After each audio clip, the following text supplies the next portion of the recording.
말씀은 신명기 3장입니다. 3장 1절부터 마지막까지 말씀 우리가 저하고 교독하도록 하겠습니다. 여러분들이 읽으실 때 함께 같이 목소리를 맞춰서 큰 소리로 여러분들이 읽어주시길 부탁드립니다. 제가 먼저 읽습니다.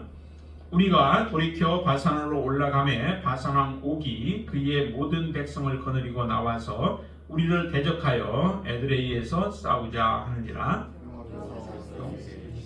그를 두려워하지 말라. 내가 그와 그의 모든 백성과 그의 땅을 내 손에 넘겼으니 네가 헤스본에 거주하던 아모리 족속의 왕 시호온에게 행한 것과 같이 그에게도 행할 것이니라 하시고, 우리 하나님 여호와께서 바산왕 옥과 그의 모든 백성을 우리 손에 넘기심에 우리가 그들을 쳐서 한 사람도 남기지 아니하였느니라.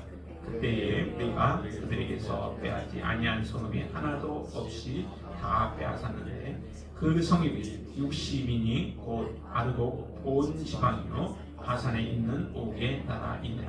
그 모든 성읍이 높은 성벽으로 둘려 있고 문과 빗장이 있어 견고하며 그 외에 성벽 없는 고을이 시인이 많았느니라.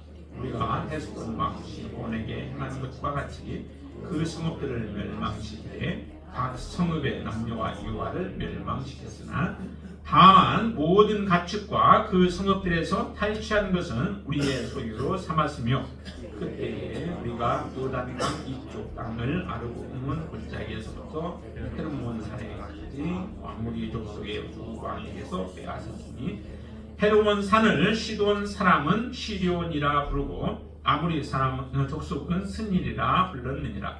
우리가 빼앗은 것은 홍원의 모든 성읍과 길앗 온 땅과 바산의 온 땅 곧 옥의 나라 바산의 성읍 살르가와 에드레이까지이니라.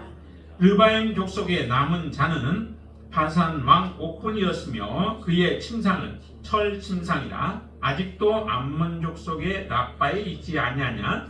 그것을 사람의 보통 규빗으로 재면 그 길이가 9규빗이요 너비가 4규빗이니라. 그때에 우리가 이 땅을 얻으며 아르논 골짜기 곁에 아루엘에서부터 길르앗 산지 절반과 그 성읍들을 내가 루벤 자손과 갓 자손에게 주었고, 길르앗의 남은 땅과 옥의 나라였던 아르고 온 지방 곧 온 바산으로는 내가 므낫세 반지파에게 주었노라.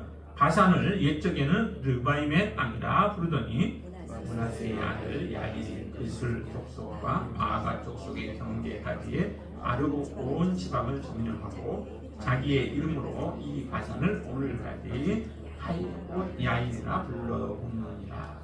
내가 마길에게 길르앗을 주었고 루벤 자손과 갓 자손에게는 길르앗에서부터 아르논 골짜기까지 주었으니 그 골짜기의 중앙으로 지역을 정하였으니 곧 암몬 자손의 지역 야곱 강까지며 또는 아라바와 요단과 그 지역이요 긴네렛에서 아라바 바다 곧 염해와 비스가 산 기슭에 이르기까지의 동쪽 지역이니라. 그때에 내가 너희에게 명하여 이르기를 너희의 하나님 여호와께서 이 땅을 너희에게 주어 기업이 되게 하셨은즉 너희의 군인들은 무장하고 너희의 인제 이스라엘 자손의 현봉이 되어 건너가되 너희에게 가축이 많은 줄 내가 아노니 너희의 처자와 가축은 내가 너희에게 준 성읍에 머무르게 하라.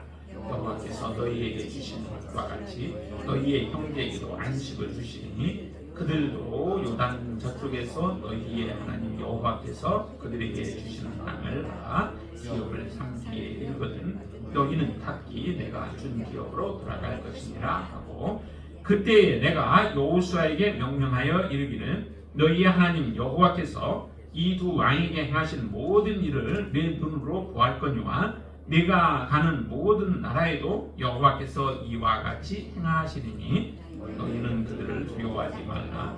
너희의 하나님 여호와께서 친히 너희를 위하여 싸우시리라 하였노라.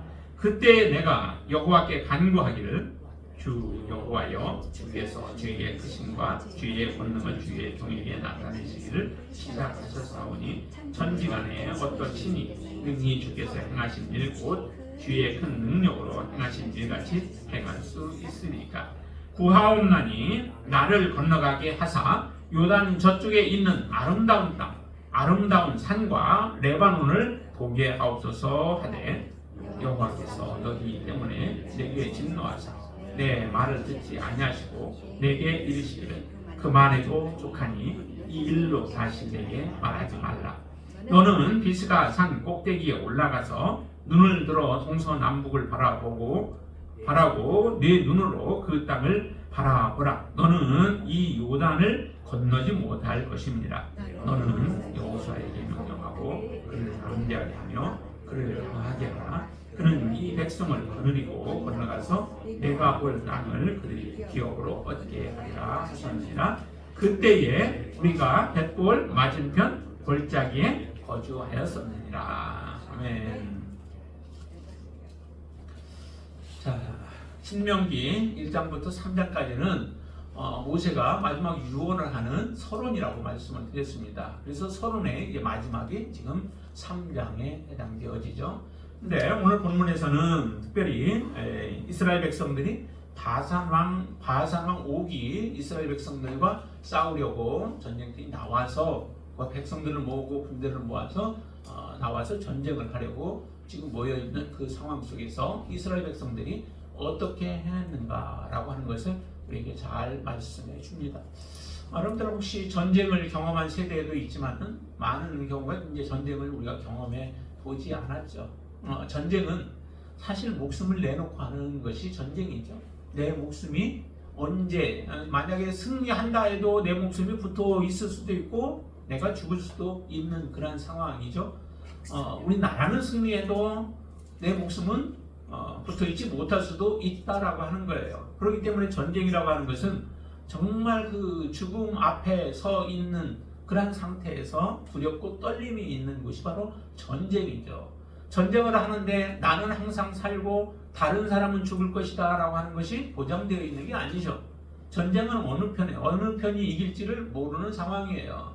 더군다나 오늘 본문에서 보는 그 바산은 이스라엘 백성들과의 객관적인 싸움에 있어서는 이스라엘 백성들이 당할 수 없는 그러한 상황입니다. 바산은 강한 나라이죠.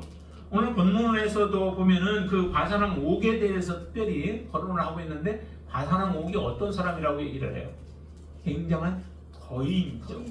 르바임이라고 하는 그 전에는 그 땅 지역을 르바임이라고 얘기를 했었죠.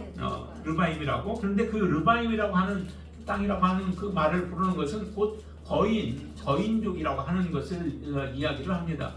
아낙 자손들의 후예도 거인들이었죠.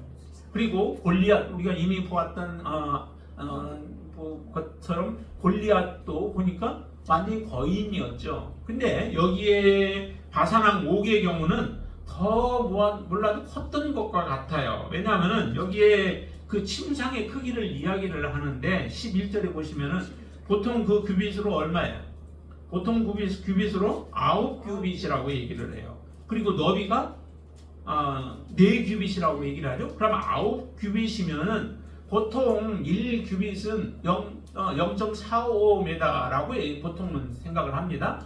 뭐 사람마다 달라요. 왜냐하면 여기 팔꿈치에서부터 손가락 끝까지를 하는데 사람마다 좀 다르죠. 키 큰 사람은 좀 크고 작은 사람은 더 작고 그렇기 때문에 정확하지는 않지만 그냥 평균적으로 0.45m라고 한다면은 보통 4m가 넘어요.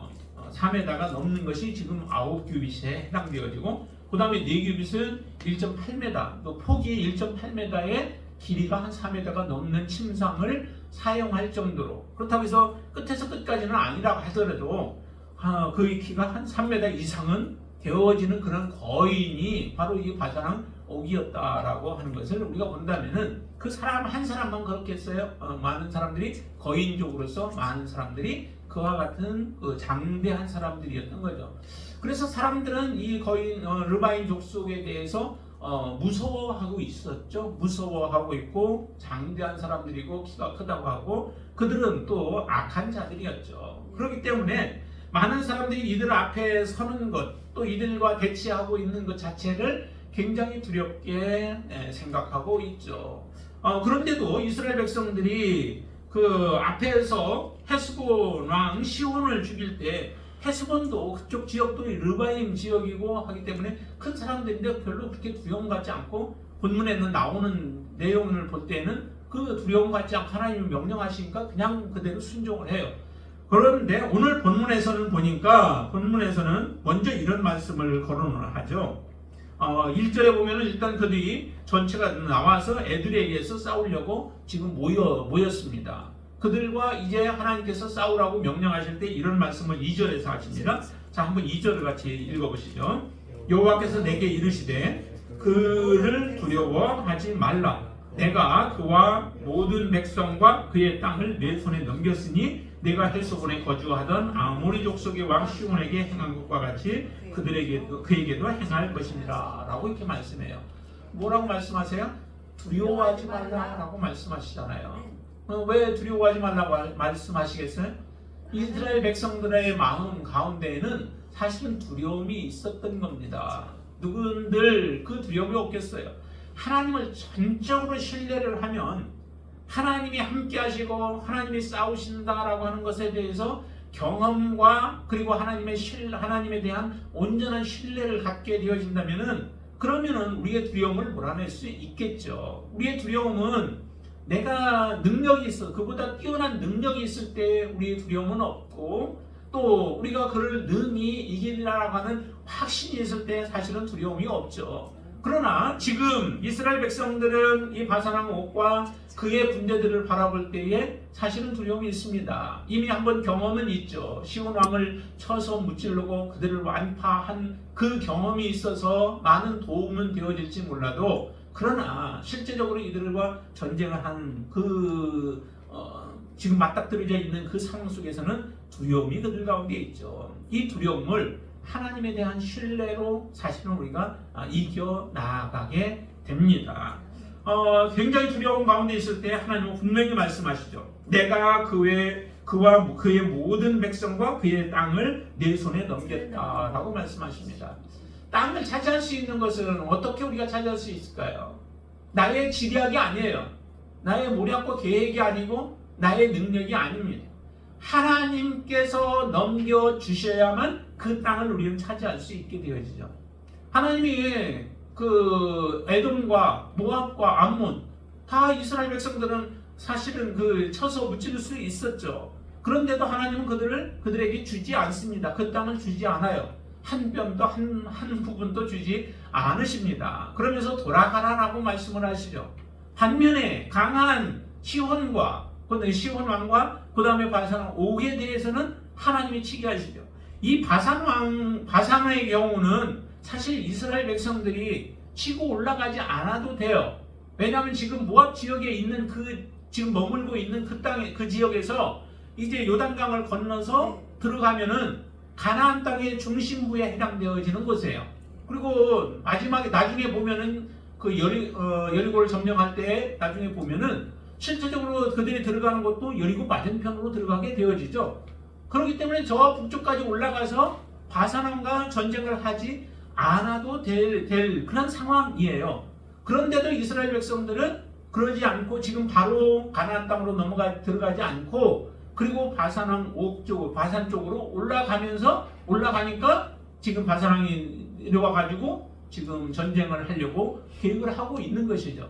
왜 하나님께서 이것을 허락하셨을까? 왜 가나안 땅에 직접적으로 바로 들어가지 않고 지금 바산왕 옥과의 전쟁까지도 하나님은 하게 하셨을까? 두 가지로 이제 보는 거죠. 하나는 뭐냐면은 이스라엘 백성들이 가나안 땅에 들어가서 가나안을 점령하고 완전히 다 빼앗아도 정복을 해도 만약에 가나안 동쪽 요단 동편에 이 바산 지역에 있는 이 사람들이 강하게 되어지면 이스라엘은 여러 가지로 계속 위협 가운데 놓이게 되어지죠. 평안할 날이 없는 거예요. 그렇기 때문에 이 바산에 대해서도 하나님은 치게 허락하셨던 것 같아요.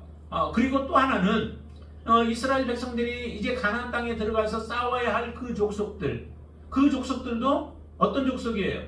굉장히 강한 족속들이죠. 이전에 그렇게 얘기했잖아요. 믿음이 없는 세대들은 그 땅을 보고 와서 하는 이야기가 그 땅의 사람들은 정말로 크고 강한 아낙 자손들이기 때문에 그렇죠. 그렇기 때문에 그 자손들이 굉장히 강하고 두려운 존재로 지금 느끼고 있는 거예요.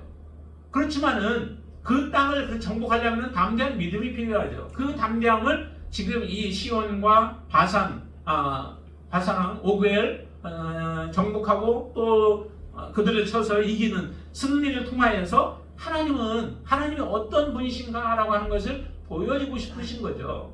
하나님이 어떤 분이신지를 분명하게 알면 이스라엘 백성들은 이제 어떻게 해요? 하나님 앞에 순종하며 나아가면 되는 거예요. 하나님 앞에 믿음으로 하나님이 어떤 분이시고 하나님이 어떻게 하실 것인가라고 하는 것을 분명히 알면 그 하나님에 대한 신뢰를 가지고 믿음으로 나아가면 하나님이 주시는 것이지 우리가 얻는 게 아니라는 거죠. 그런데 믿음이 없어서 순종하지 못할 때 그 땅은 이스라엘 백성들에게 주어질 수 없게 되어집니다. 그래서 이 헤스본 왕을 죽이고 바산왕 옥을 죽이고 하는 이 일들은 이스라엘 백성들에게는 큰 경험이 되죠. 이 두 나라를 쳐서 승리하는 그 모습을 통하여서 무엇을 보여주시냐면 하나님이 정말 어떤 분이신가 그것을 똑똑히 보고 알게 되어지죠. 여호수아에게 모세는 이렇게 얘기를 합니다. 자, 21절 말씀 한번 더 보세요. 21절. 그때에 내가 여호수아에게 명령하여 이르기를 너희의 하나님 여호와께서 이 두 왕에게 행하신 모든 일을 내 눈으로 보았거니와 내가 가는 모든 나라에도 여호와께서 이와 같이 행하시리니. 앞으로 들어가서 가나안 땅을 점령하게 될 그 땅에서도 하나님은 지금 너희들이 분명히 보았지. 헤스본 왕 그 왕을 시온을 어떻게 죽였고 그 다음에 바산왕 옥을 내가 어떻게 너희들에게 넘겨주어서 너희들이 차지하였는지 그것을 똑똑히 너희들을 보았지. 자, 하나님은 이런 하나님이야. 그 하나님이 가나안 땅을 약속하셨고 그 가나안 땅을 너희에게 하나님은 주시겠다고 하셨어. 그리고 그 땅을 들어가서 이제 너희가 차지하라라고 하시는 하나님의 명령이 있다는 거죠. 그 명령을 여호수아가 이제 받고 그 땅에 들어가서 이제 정복 전쟁을 치르게 되어지는 겁니다. 그때에 바로 여기에 행하셨던 하나님의 놀라운 일들을 그들을 보면서 이제 하나님 앞에 순종의 삶을 살아갈 수 있게 되어지는 것입니다. 그래서 이렇게 하나님은 분명하게 명령을 하셔서 그 명령대로 하나님이 명령하셨기에 그 명령에 따라서 이스라엘 백성들은 이제 순종의 삶을 살게 되어집니다. 그것이 이제 4절부터 나오는데요. 4절부터 보시면은 그때 우리가 그들에게 빼앗지 아니한 성읍이 하나도 없었다는 거예요. 그 강한 바산 왕이라 할지라도 그 바산 나라라 할지라도 하나님께서는 그 땅을 완전히 정복하게 하시죠. 정복하는데 그 땅이 쉬운 땅이 아니었다는 거예요. 앞에서도 보았지만은 두려운 가운데 있었지만은 그 땅은 5절 보세요. 5절에 보시면은 그 모든 성읍이 높은 성벽으로 둘려져 있고 문과 빗장이 있어서 견고하며 그 외에 성벽 없는 고을이 심히 많았다라고 얘기해요. 그 성읍들이 요새와 같이 만들어 놓은 그 성읍이 60개나 된다는 거예요. 60개나 되는 그 성읍들을 어떻게 성벽은 높은데 그런데 어떻게 이것을 정복을 했을까? 그 내용은 자세하게 나오지 않아요. 어떻게 다 정복을 했는지 그 방법들이나 그것은 나오지 않지만은 그러나 그 중에 하나도 남김없이 다 정복을 했다는 거예요. 그 정복은 하나님께서 함께 하시기 때문에 그렇게 가능한 줄로 믿습니다. 우리가 지금 우리의 그 인생 길 가운데 믿음의 길 가운데서도 바로 이 전쟁터 앞에 놓여져 있는 사람들과 통일한 모습이라고 하는 거예요. 우리의 전쟁은 어떤 전쟁일까요? 여러분의 전쟁은 바로 세상과의 전쟁이요. 또 마귀와의 전쟁이 바로 우리의 전쟁이 되어지는 거죠. 이 전쟁을 하나님께서는 모세와 여호수아에게 말씀하여 주셔서 내가 너와 함께 하겠다. 그리고 전쟁 너희들에게 넘겨주겠다라고 하나님은 그렇게 명령을 하셨고 말씀을 하셨는데, 그럼 우리에게는 무엇을 하나님은 말씀하셨을까요? 너희들은 세상을 두려워하지 말라는 거죠. 주님이 말씀하셨죠. 내가 세상을 이기었다라고 말씀하세요. 그리고 우리는 반드시 믿음으로 살아가게 되어지면 승리할 것을 주님은 말씀을 하셨죠. 그 말씀을 우리가 얼마나 확신을 가지고 믿느냐라고 하는 겁니다. 이스라엘 2세대의 그 신세대들, 이제 하나님 앞에 믿음으로 서 있는 그 신세대들이 하나님을 신뢰하며 하나님의 말씀에 두려움 가운데서도 하나님을 신뢰하여 믿음으로 나아가서 이 바사랑 옥과 그 나라를 쳐서 물리치듯이 우리도 동일한 그런 싸움인 것입니다. 하나님 앞에 믿음으로 하나님 앞에 응답하며 믿음으로 나아가는 자들만 이 승리하게 되어져요. 그 영광을 보게 되어지죠. 이 지금 역사적인 기록들을 우리에게 기록하면서 우리로 하여금 본받기를 원하시는 거죠. 우리의 영적 싸움에서 우리가 뒤로 물러서든지 제 자리 걸음하든지가 하는 것은 하나님은 기뻐하지 아니하신다 말씀하시고 우리는 앞으로 나아가기를 원하십니다. 바로 대장 예수 그분이 앞장서서 가실 때에 우리는 그 믿음으로 따라가면 되는 거예요.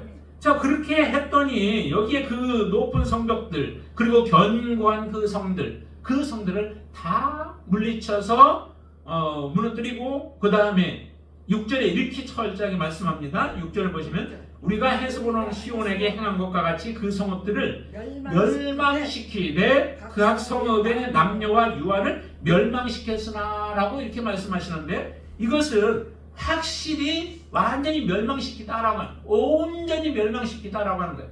하나님의 명령대로 말씀대로 그대로 순종하는 거죠. 하나님의 말씀에 온전하게 순종하는 거예요. 그래서 멸망시키라, 완전히 너희들이 넘겨졌으니까 그들을 무너뜨리라 라고 하신 말씀대로 확실하게 무너뜨렸고 온전하게 무너뜨리는 그런 순종의 삶을 그대로 보여주십니다. 그러니까 이 세대가 바로 이제 하나님의 은혜를 입고 가나안 땅에 들어가서 하나님이 주신 약속의 땅을 차지할 수 있는 거예요. 여러분들의 믿음도 하나님은 온전하기를 원하십니다. 온전하지 아니하면은 그 온전하지 아니한 것을 하나님께서는 빨리 버리고 온전하게 되기를 원하시는 거죠. 계시록의 그 7 교회들을 향하여서 주시는 말씀들도 바로 이 온전함을 말씀하시는 거예요. 교회들마다 부족한 부분들이 있었죠. 완전히 그 책망받아야 할 책망만 있는 교회도 있지만은 다른 교회들은 정말 우리가 볼 때도 괜찮은 교회들이 많아요. 그런데도 내가 이거 괜찮으니까 이런 부족한 부분 조금 있어도 괜찮아 라고 말씀하시지 않고 그걸 다 버리고 내가 하나님께 돌아오기를 원하시는 거죠. 그래서 어느 정도 완전한 부분들이 있지만은 그러나 아직도 부족한 부분들은 내가 빨리 버리고 회개하고 돌이켜서 하나님 앞에 온전하게 되어지기를 하나님은 촉구하시는 겁니다. 그렇게 되어야만 하나님 앞에 설 수 있기 때문에 그래요. 그래서 하나님의 나라에 들어가고 또 흰 돌에 이름을 써주기도 하고 또 면류관을 얻게 하기도 하고 하신다고 하는 약속들이 바로 그 온전함을 말씀하시는 겁니다. 교회들을 향하여서 서신서를 쓰신 이유도 바로 그런 것이죠. 교회마다 다 잘못하는 것 아니에요. 교회들이 나름대로 하나님 앞에 정말 신실하게 그들이 본받을 만한 것들이 많이 있습니다. 그럼에도 부족한 부분들이 보여지니까 그 부족함을 빨리 너희들이 온전함으로 바꾸어서 하나님 앞에 그 교회가 공동체가 온전하게 예수 그리스도의 신부로 바르게 서기를 원하시는 가운데서 그 말씀들을 기록하고 있다라고 하는 겁니다. 여러분들도 많은 부분들이 온전한 부분이 많이 있죠. 믿음으로 살아가고 있고 열심으로 여러분들이 행하고 있는 것이 있지만은 그것이 우리의 전부는 아니죠. 그 외에 부족한 부분들이 있을 때에 그것을 하나님 앞에 우리가 바르게 세우는 거예요. 그게 바로 믿음 생활인 거죠. 우리가 하나님 앞에 말씀 앞에 나오는 이유가 무엇입니까? 나의 부족한 부분들이 무엇이 있는지, 내가 알지 못하게 하나님 앞에 불순종한 부분들이 무엇이 있는지를 우리가 보고 그것이 있다면은 하나님 앞에 우리가 속히 회개하고 돌이켜서 주님 앞에 서기를 원하시는 그 마음 때문에 우리가 하나님 앞에 나와 지금 믿음의 삶을 사는 것이죠. 자, 그런 것처럼 여기서도 지금 이스라엘 백성들은 온전하게 하나님 앞에 순종하여서 그들을 쳐서 멸망시키는 그 순종의 삶을 살아갑니다. 이렇게 살아가는 가운데서 이스라엘 백성들이 이렇게 12절부터 보시면은 이제 이스라엘 백성이 빼앗고 그 땅을 므낫세 반지파와 그 다음에 다른 두 지파에게 나누어주는 그 말씀을 하시는데, 그러면서 특별히 14절에 보시면은 이런 말씀을 해요. 자, 한번 더 보실까요? 14절, 므낫세의 아들 야일이 그슬 족속과 마가 족속의 경계까지에 아르고 온 지방을 점령하고 자기의 이름으로 이 바산을 오늘날까지 하봇 야일이라 불렀더라 라고 이렇게 얘기를 해요. 바산을 뭐로 부르냐면 하봇 야일이래요. 하봇 야일의 뜻은 무엇일까요? 그것은 야일의 성읍이라 라고 하는 거예요. 바산을 정복을 하고 그 정복한 땅의 이름을, 성읍의 이름을 하봇 야일이라고 부르는 거예요. 야일의 성읍이라 자기의 이름을 붙여서 그렇게 행한 거죠. 이것은 그 땅이 야일에 의해서 완전히 정복되어진 거죠. 이스라엘이 완전히 정복한 것에 대해 정복했다라고 하는 것을 이렇게 이름을 바꾸어서 표현을 하고 있는 것입니다. 누군가의 이름을 바꾸는 것, 그거 그냥 바꾸는 게 아니죠. 강제적으로 자기가 정복해서 내 힘으로 그를 억누르든지 또 바꾸라고 했을 때 그의 마음이 완전히 그의 말에 순종할 때 그것은 바뀌어지듯이 이처럼 그 땅 이름이 바뀌어져 버리는 이런 모습들을 주죠. 이스라엘에게 그 땅까지 이제 하나님이 약속하신 12지파들에게 그것이 이제 나누어져서 두 지파 반이 요단 동편 지역을 다 차지하게 되어집니다.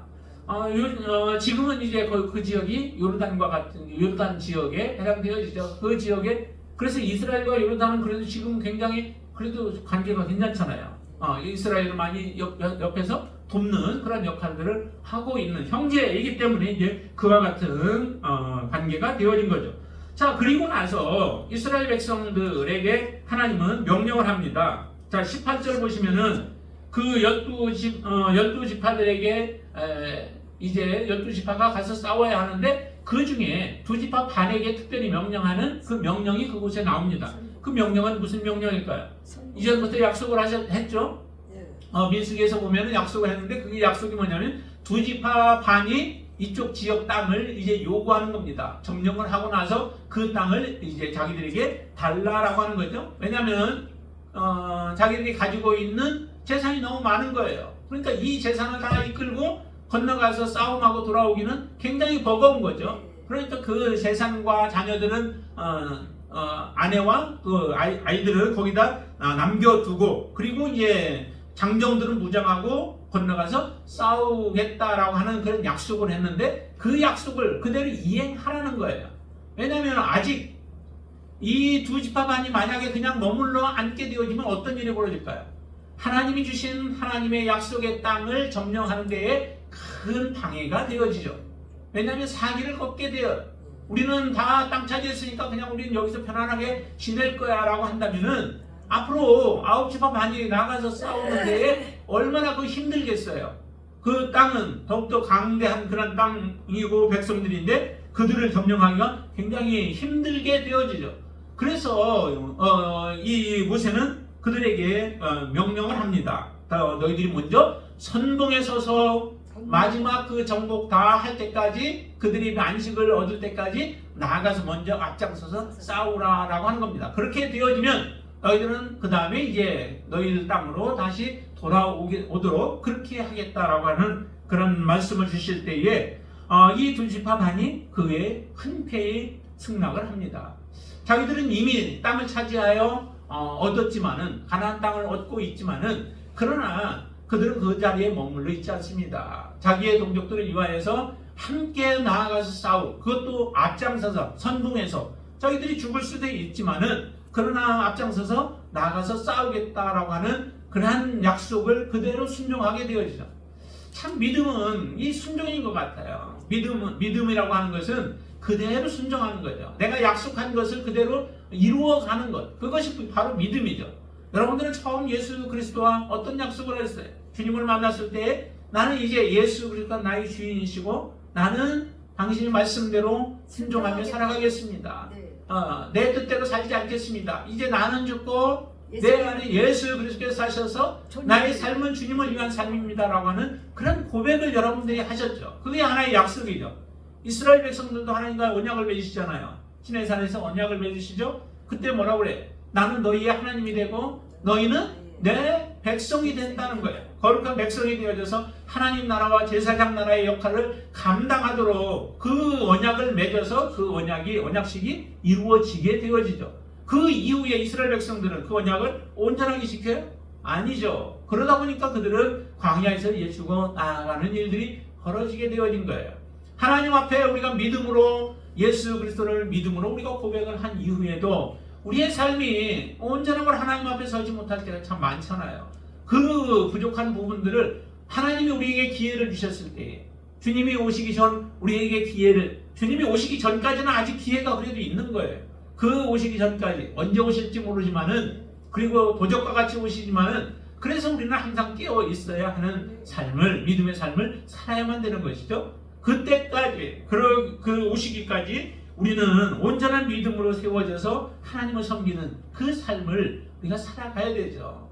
이렇게 하나님 앞에 이스라엘 백성들이 그 믿음을 지켜서 두 지파 반이 앞장서서 일을 함으로 인하여 가나안 땅을 나중에 이제 정복하게 되어지는 그 역사가 일어나게 되어집니다.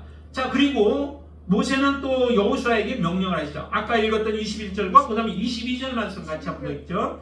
너희는 그들을 두려워하지 말라. 너희의 하나님 여호와께서 친히 너희를 위하여 싸우시리라 하였노라. 하나님이 뭐라고 그래요? 내가 친히 싸우겠다라고 말씀하시는 거죠. 얼마나 감사해요. 하나님이 친히 싸우면 그 싸움은 이미 끝난 것입니다. 그렇죠? 하나님은 능력이 하나님 아니에요? 하나님이 하시겠다라고만 하시면은 모든 것은 이미 결론적으로 다 이루어진 거예요. 이루어진 것을 우리는 이제 믿음으로 취하면 되는 거죠. 눈에는 아직 보이지는 않아요. 그렇지만은 믿음으로 그것을 우리는 볼 수 있어야 되죠. 하나님이 예수 그리스도 믿는 자들에게 하나님의 나라를 주시겠다고 약속하셨으면 그 약속은 이미 성취되어진 것으로 여러분들이 믿고 그 하나님을 그렇게 신뢰하며 믿음으로 살아가시게 되길 바랍니다. 그런 자들에게 하나님의 이 나라를 우리에게 기업으로 주시는 줄로 믿습니다. 중간에 파산 없어요. 중간에 여러 가지 이유들로 인하여 하나님에 대한 신뢰가 깨지고 그래서 하나님을 떠나버린다면 그런 사람에게는 그런 약속이 없는 거예요. 마지막까지 하나님의 약속은 정말 우리가 어떤 상황 가운데 처해질지는 몰라요. 그러나 그 어떤 상황 속에 있어도 하나님의 약속은 반드시 실현된다라고 하는 것을 여러분들이 믿고 그 하나님을 신뢰하며 끝까지 내 죽기까지 하나님을 붙잡고 나아가는 거예요. 그게 믿음입니다. 성경에 보면은 예수님께서도 많은 그 이적들을 베푸시잖아요. 근데 그 이적 베푸실 때에 하나님은 믿음을 요구하세요. 믿음을 요구하시는데 야이로 회당장의 그 딸이 죽었을 때도 어때요? 그 딸이 죽었을 때 이미 예수님이 가시기 전에 죽었잖아요. 그런데도 어떻게 해요?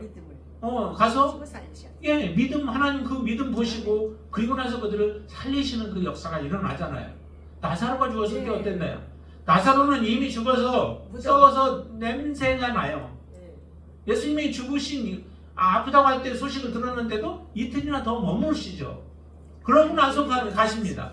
그랬더니 가니까 이제 며칠 지나니까 이제 몸은 빨리 더운 데서 빨리 부패가 되겠죠. 그런 냄새가 나. 이미 소망은 다 끊어져 버렸어요. 그가 살아나리라 누가 생각을 해요? 누가 그를 살리리라고 누가 믿겠어요? 그런데 예수님은 뭐라고 그래요? 믿으라는 거예요. 나는 부활이요 생명이니 나를 믿는 자는 죽어도 살겠고 무릇 살아서 나를 믿는 자는 영원히 죽지 아니하리래. 그것은 앞으로 우리가 그렇게 되어질 것도 말씀하시지만은 마르다와 마리아에게 지금 이것은 내가 그를 살리겠다라고 하시는 생명의 주관자가 주님이신 것을 말씀하시는 거예요. 소망이 완전히 끊어졌는데 그래도 좀 숨이라도 좀 헐떡거리고 조금 그래도 죽은지 방금 죽었다든지 하면은 주님이 살릴 수 있다라고 그런 믿음 갖겠잖아요. 그러나 이미 다 죽었습니다. 그런데도 주님은 말씀하세요. 나는 부활이요 생명이다. 나는 본인이 부활하실 것에 대한 말씀도 뭐 같이 포함되어 있겠지만은 내가 죽은 자도 다시 살리는 사람이야. 나는 생명이야. 말씀하시잖아요. 그대로 나사로는 다시 살아나는 놀라운 역사가 일어납니다. 여러분들 그런 상황 가운데서도 여러분들의 소망이 낙심되지 않고 소망이 완전히 끊어지지 않고 주님을 바라볼 수 있는 믿음 가지고 계신가요? 내가 정말로 모든 그 핍박 속에서 내 목숨이 지금 위태로워요. 죽을 위기 가운데 있어요. 그런 가운데서도 주님을 시인하며 주님을 믿고 주님을 의지하며 주님이 나에게 영원한 약속을 그대로 이루어 주실 것에 대한 확신을 여러분들이 가지고 계신 거예요. 하나님은 우리에게 그런 믿음을 요구하시는 거예요. 내게 직접적으로 그런 일이 닥치지 않는다 할지라도 여러분들 믿음은 그 단계까지 와서 하나님에 대해서는 나를 어떤 것으로도 나를 끊을 수 없어. 나의 부모가, 나의 형제가, 또 나의 친구들이, 또 어떤 사람들이 나를 위협한다 할지라도 내가 주님을 믿는 그 믿음을 무너뜨릴 수 없고 끊어버릴 수도 없다라고 분명히 여러분들이 고백하시는 여러분들이 되실 때에 여러분들의 믿음은 하나님이 보실 때 온전한 믿음인 줄로 믿습니다. 그 믿음을 여기 이 말씀 들으면 우리가 가질 수 있잖아요. 너희는 그들을 두려워하지 말라. 너희의 하나님 여호와께서 친히 너희를 위하여 싸우시리라. 우리를 위하여 친히 싸워주셔서 우리가 감당할 수 없는 사단이라 할지라도 마귀라 할지라도 그의 마귀 대장이라 할지라도 하나님은 하나님이 친히 싸워주셔서 우리를 영적으로 보호하시고 지켜주심으로 우리를 승리하게 하신다 라고 하는 분명한 확신, 그 확신을 여러분들이 가지시게 되길 바랍니다. 그 믿음이 여러분들을 하나님 앞에 온전하게 세우시는 줄로 믿습니다. 그런데 여기에 보면은 이제 모세에 대한 자기 자신에 대한 말씀을 한 가지 더 하시죠. 뭐라고 하냐면 하나님 앞에 기도했다는 거예요. 무엇을 기도했어요? 하나님 나 저 가나안 땅, 그 아름다운 가나안 땅, 그 땅 좀 보고 싶어요. 들어가게 해주세요. 그렇게 하나님은 간절히 모세가 하나님 앞에 기도를 했는데 하나님의 돌아온 말은 어떤 말이 돌아왔는지를 보세요. 26절 후반절 보세요. 그만해도 족하니 이 일로 다시 내게 말하지 말라 라고 하나님은 아주 칼로 목을 자르기 그냥 탁 잘라버려요. 말씀하십니다. 다시 이 일에 대해서 나에게 말하지 마, 기도하지 마 라고 말씀하세요. 그 이유가 뭐예요? 뭐 때문에 그래요? 27절에 보면 너는 비스가 산 꼭대기에 올라가서 눈을 들어서 홍산을 바라보고 하면서 얘기를 하죠. 너희 때문에 아까 26절에 보면 너희 때문에 내게 진노하사 내 말을 듣지 아니하시고 내게 그렇게 말씀하셨다라고 하는 거예요. 너희 때문에. 그것은 뭐예요? 이스라엘 백성들이 모세를 좀 화나게 만들었죠. 많이 화를 나게 만들어서 하나님의 말씀, 그 말씀을 잃어버리고 아니면 그 말씀을 무시하고 바위를 두 번 쳐서 물을 내는 그런 지팡이를 쳐서 물을 내는 일로 인하여 하나님의 거룩함을 드러내지 않았다 해가지고 들어가지 못하게 하셨죠. 그 이유도 있지만은 또 하나는 뭐냐면은 여호수아를 통해서 하나님은 이스라엘 백성들을 가나안 땅에 들어가게 하시고자 하는 그 계획이 있으셨던 거예요. 모세의 사명은 이스라엘 백성들을 가나안 땅 전까지 인도하는 그 사명이었고 여호수아를 통해 여호수아가 뭐라고 그래요? 원래는 예수죠.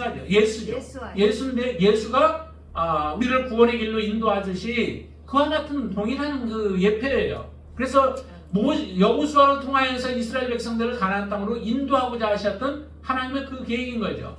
모세는 엘리야와 아니면 그 침례 요한과 같은 그런 사역인 거죠. 예수님의 길을 예비했던 사람이 침례 요한이었죠.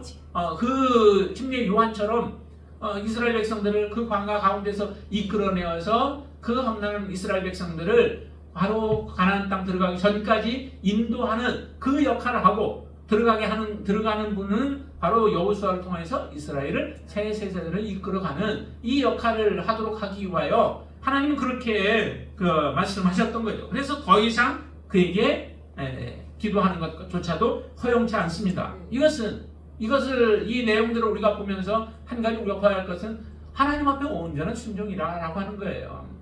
모세조차도 그것을 허락하지 아니하고 거기 멈추게 하셨던 것은 온전한 순종이 아니었잖아요. 모세도. 그래서 하나님 앞에 온전한 순종을 해야 하는데 온전한 순종을 하지 못하였던 그 모습들을 우리에게 다시 한번 보여주시는 겁니다. 이것을 통하여서 이스라엘의 이 역사를 우리가 보면서 우리가 생각해야 할 것은 하나님 앞에 불순종하면 어떠한 결과를 얻는 것인가? 하나님 앞에 순종한 자들의 삶은 어떠한 것이고 그들에게 하나님은 어떤 약속을 주셨는가라고 하는 것을 우리에게 그대로 잘 말씀해 주시죠. 이스라엘 백성들 가운데 불순종한 사람들은 하나님의 말씀하여 주신 대로 온전한 순종을 하지 못하여서 광야에서 그들을 멸망당하였고, 그러나 정말 두렵고 또 강한 민족들이라 할지라도 하나님이 말씀하시고 내가 그들과 함께하겠다, 내가 싸우겠다라고 하셨던 하나님의 말씀에 대해서 온전히 순종하였던 이 새 세대들, 그 세대들은 하나님께서 가나안 땅으로 인도해 들이시는 이런 일들을 행하신 그 모습을 통하여 우리 믿음의 삶은 어떠한 삶인가? 여러분들은 어떠한 지금 삶을 살아가고 있는가? 순종의 삶을 지속적으로 여러분들이 살아가고 계신지, 아니면 순종과 불순종의 삶을 계속 우리가 연속적으로 그렇게 순환적으로 살아가는 그런 모습을 보이고 있는지, 아니면 연속적인 불순종의 삶을 살아가고 있는 삶을 우리가 살아가고 있는지를 다시 한번 보시면서 하나님 앞에 정말 여러분들이 하나님이 주시는 그 기업을 얻기 원하신다면 이제 하나님 앞에 온전한 순종을 행하시게 되길 바랍니다. 그것은 정말 여기서 주신 가나안 땅이나 아니면은 헤스본 왕이나 아니면 바산 왕과 같은 그 땅을 점령하고 많은 전리품들을 얻어 누리는 그것과 비교할 수 없는 하나님의 놀라운 축복을 우리에게 주시는 줄로 믿습니다. 우리가 눈으로도 보지 못하고 마음으로도 생각지 못한 그런 놀라운 하나님의 축복을 우리에게 주시기를 하나님은 기뻐하시고 그 땅을 주시기 위해서 지금 믿음의 길을 우리에게 걸어가게 하시면서 여러분들에게 순종을 요구하시는 줄로 믿습니다. 이 순종의 삶을 다시 한번 우리가 하나님 앞에 살아가겠다고 고백하면서 그런 귀한 믿음의 삶을 살아가시는 저와 여러분들 되시기를 주님의 이름으로 축원을 드립니다. 네, 기도하겠습니다. 전능하신 아버지 하나님 감사합니다. 우리가 이 땅에 믿음의 삶을 시작한 이후로 우리의 삶도 다시 한번 돌이켜봅니다. 이스라엘 백성들 이제 가나안 땅을 얼마 남겨두지 않고 있습니다. 그런 가운데서 지난 날들을 돌이켜보며 우리가 어떻게 살아왔는지, 구세대는 어떻게 살아왔고 신세대는 믿음의 삶을 어떻게 하나님 앞에 보여서 하나님이 기뻐하시는 모습으로 살았는지를 우리에게 그대로 적나라하게 보여줍니다. 하나님, 우리도 이제 하나님이 약속하신 그 영원한 하나님의 나라, 그 땅을 얻기가 이제 얼마 남지 않았습니다. 이제 마지막 때 지말을 지금 살아간다고 합니다. 이러한 때에 우리가 깨어있는 삶을 살게 하여 주시옵소서. 어떻게 살아가야 할지를 이 말씀들을 우리가 대하면서 다시 한번 깨닫게 하여 주시고, 깨어있는 삶으로 지혜 있는 삶을 통하여서 하나님을 온전히 신뢰함으로 어떤 어려움 속에서도 어떤 유혹 속에서도 다 모든 것들을 물리치고 이기고 승리하게 하여 주시옵소서. 승리하게 하실 분은 주님이신 줄로 믿습니다. 내 안에 계시는 주님께서, 나와 함께 동행하시는 성령님께서 우리를 인도하여 주실 줄로 믿사오니 성령 의지하여 담대한 믿음으로 서게 하여 주시고 그 나라 얻기까지 우리가 한순간도 멈추지 않냐고 달려갈 수 있는 귀한 믿음 되어지도록 축복하여 주시옵소서. 예수님의 이름으로 간절히 기도드리옵나이다. 아멘.